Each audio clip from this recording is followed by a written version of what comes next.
হুর মানে কি? যে সমস্ত নারীকে আল্লাহ তাআলা জান্নাতে সৃষ্টি করেছেন তাদেরকে বলা হয় হুর। জান্নাতের রমণীদের আল্লাহ তাআলা জান্নাতি পুরুষদের জন্য উপহার হিসেবে রেখেছেন। আল্লাহ তাআলা তাদেরকে জান্নাত প্রাপ্ত পুরুষদের সাথে বিয়ে দেবেন, ফলে তারা স্বামী স্ত্রী হিসেবে চিরকালের জন্য জান্নাতে বসবাস করতে থাকবে। মহান আল্লাহ বলেন, كذلك وزوجناهم بحور عين আর আমি তাদেরকে বড় চোখ বিশিষ্ট হুরদের সাথে বিয়ে দেব। জান্নাতের হুর হবে চিরকুমারী ও সমবয়সের প্রেম সোহাগিনী।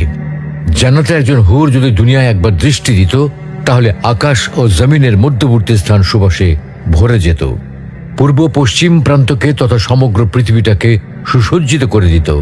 প্রতিটি চোখ সব জিনিস থেকে দৃষ্টি ফিরিয়ে তার দিকে চেয়ে থাকত এবং সৃষ্টিকুল আল্লাহর প্রশংসা ও বড়ত্ব বর্ণনা করত।